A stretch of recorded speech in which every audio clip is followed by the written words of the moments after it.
Sam and Ron here with A Perfectly Imperfect Marriage. And today we're going to dive into parenting differences. Dun, dun, dun, dun. because nobody gets along 100% all the time when it comes to raising kids.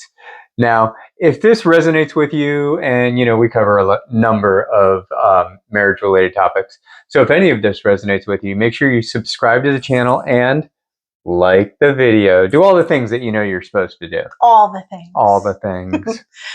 Okay, so a little bit to start us off on today's topic, what the struggle is. Let's dig into the meat. Like there's more than one struggle. Today we're covering Yes. one because we can't cover them all in a 15-minute video. So this one is where one parent is the light and fluffy, the gentle parenting. Therapists would like to label those parents the helicopter parent. And then there is the other parent who is a little more on the firm side, and they get the wonderful label of drill sergeant. Well, that's the one I got, at least. I don't know if everybody gets those. And that is because one parent is more like by the book rules, and the other parent is more like, well, let's talk this out and see if we can get to the root cause of the problem. The gentle and the firm. And that can really cause some tension. It can cause a little bit of resentment if it's not addressed and worked through. And boy, emotional exhaustion, because you're just spinning your wheels and not connecting on how you can really help your kid together. Yeah, like that for us was an exhaustion, a difficult time in our relationship and figuring out how to parent. Getting through that was huge. But in that process, your children or your child is absolutely confused. Yeah. They're getting mixed signals. They're trying to play you off of each other. And so they're learning some bad habits and they're getting some mixed signals. And neither of those are good for the healthy development of the child, which we both wanted. But boy, we had very different ways of trying to get there. And neither way is per se wrong. Really, raising a kid is a healthy dose of both. The calm parent and the firm parent. They need both sides of that coin in order to really make it through, as you know, as an adult, this world. And kids, like you were saying, can really, really feel the disconnect. They know when parents are not agreeing or getting along. And they are pretty smart and use that to their advantage. Yeah. We've had a couple of those instances with ours, especially when they hit those tween and teen years.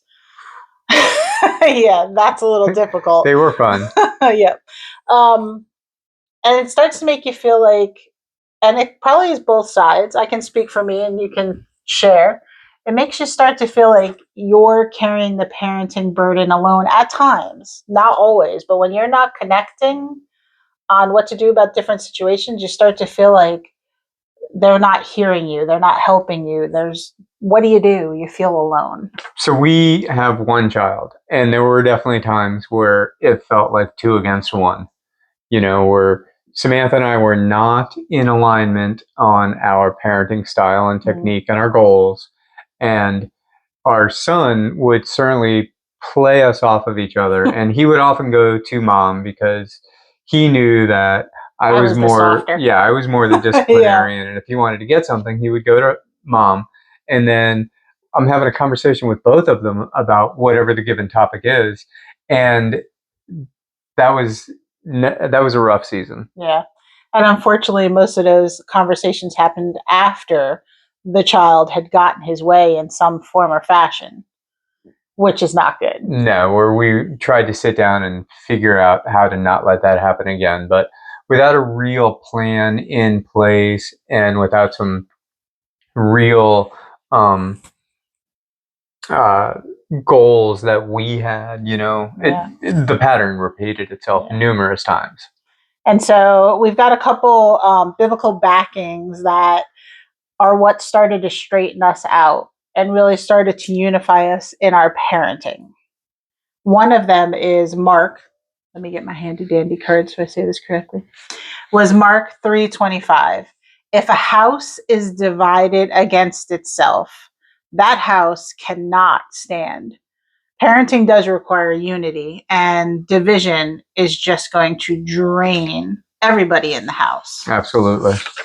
The other one we have is Ephesians 4:2-3.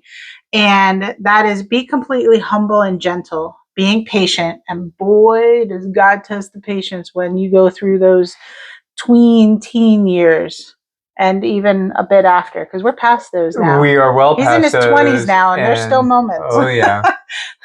But we're more aligned and we are more on the same page. Absolutely. And we talk before we give answers. Now it's we need to talk when our son asks us something, and we'll get back to you. But be completely humble and gentle. Be patient, bearing with one another in love. Make every effort to keep the unity of the Spirit through the bond of peace. Pardon me. So you got to approach this as a team, which is something we talk about in pretty much every video, is we're a team. Yes. And so there's a lot to unpack, and we're not going to unpack it all in this video. We do cover more in a number of our courses.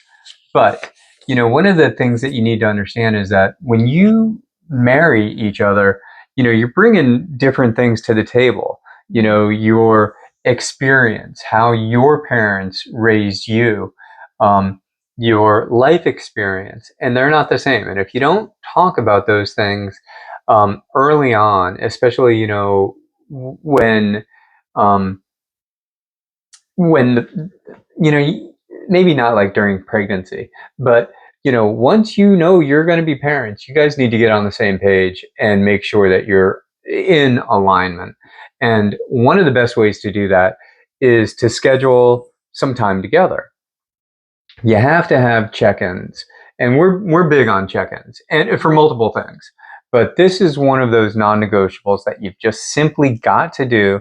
And schedule some time, whether it's once a week, once every other week, once a month, whatever it is, where you get together, you evaluate what's working in your parenting styles, what's not working, you reevaluate what your goals are, make sure that you're both on the same page, and that you're working together toward the goal, and which is, raising a well-rounded and adjusted child. At least I would suggest that's the goal. But don't let your kid ever see you fight. When you guys are having a disagreement about what the next step is, or whether or not to grant your child permission for something that they're asking, and you're not on the same page, dismiss yourself from the situation. You go in your bedroom, tell the kid to go outside and play for a little while, whatever it is, and take that time to discuss together. This is one of those shoulder-to-shoulder moments where you need to be on the same page. And as this happens, it's this weird dynamic that this process, not only does it create a better relationship with your child, it creates a better relationship with the two of you. Now there's some authenticity and some trust and some understanding and some things that may not have been there, at least in the parenting realm, prior to walking through this exercise.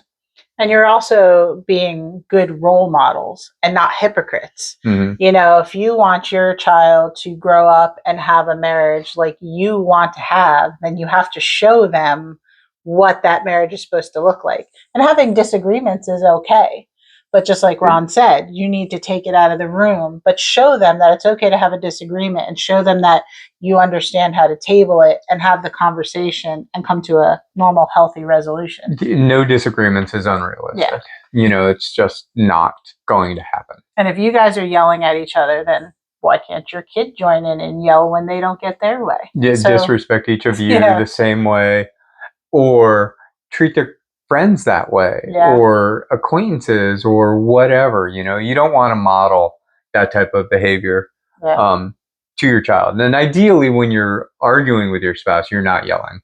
But that's a whole nother topic that we'll get into at some point. And believe me, there's times I'm sure you want to yell, just like at your kids, because you get so frustrated. But be what you want them to be. So that's a biggie. Yeah, I agree.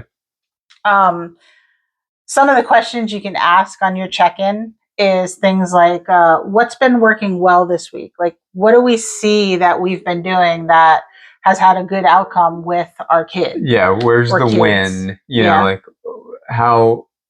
what's the positive feedback that we're getting on this particular behavior pattern that we're incorporating? Another one would be the other side. Where did we feel out of sync in our parenting where, I don't know, maybe we'll use us as an example. Maybe I said something or approved for our son to go do something that Ron might not have agreed with. So this is a moment for him to say, hey, look, I didn't really agree with you letting him go do that. And here's why. Because then maybe the next time that'll be in my mind to say, his point was pretty valid and I didn't think of that. Next time I need to make sure I talk with him in case there's something I'm missing. And also gives him the respect to say his input is important as well to what our son is going to do. And, as I touched on, this is where the dynamic and the strength between us happens, that authenticity, a lot of it in the beginning may happen after the fact, where you do something with your child or you give your child permission individually without talking to your spouse first. And that's where the growth happens. It's working through those. Ideally, you'll get it all squared away before this scenario happens, but realistically not. But you could be a couple watching right now. You're in the middle of the 14-year-old years or the 16-year-old years. Fun. And you and your spouse are not seeing eye to eye. And this also isn't to say that you can't make a decision without talking to them first. Sometimes decisions are going to be made on the fly. This is not you have to stop and call and everything you're doing. You're going to learn how your relationship works as you start having these conversations. What'll work best for your dynamic, but that's why you have these conversations, just to make sure that you're both on the same page. Yep. And then another question that would be good is, how can we work better together? Yes. And that's sometimes we've had this conversation and I don't always have an answer right away. And sometimes you have an answer right on the flip. Or vice versa. So it's something to put out there. It doesn't mean you'll have an answer right away, but it's definitely food for thought, and come back around to it again when you do. So the biggie here, I would suggest, is talk to each other. Talk to each other. Be honest. Be authentic. Share your goals. Come up with a plan together so that you can be proactive in these scenarios versus reactive. The more you develop a plan, understand your values, understand your goals, it's going to make your parenting decisions way less stressful. And something else to throw out there too, you think your kids, especially when they hit those teen years, aren't listening to you because they pretty much seem like they want to ignore you at every turn, but they are listening and you are their biggest role models. And they will not tell you that until they move out of the house. And then they'll tell you, but right now you are who they are watching like a hawk, even though it doesn't seem like it and they want nothing to do with you. They're watching, they're taking it in, and you are their biggest role model. If you listen to your kids with their friends, often you'll hear them repeat almost verbatim things that you've said to them. Yep. You're like, man, I didn't think he was paying any attention. Yep. And they are like a hawk. It's crazy. So being on the same team, that's the takeaway thought, I would say, is, again, and I think we say this on pretty much every topic, because this marriage thing here, this is a team sport. It definitely is. You are on the same team and raising the same kids. You both have the same goal. Ideally, that's what you're talking about. I mean, you want them to grow up and have nice families, healthy relationships, and not end up in prison. So you're a team. And that was it for me. All right. Well, again, subscribe to the channel, like the video, and we will see you guys in the next video. Thanks for joining.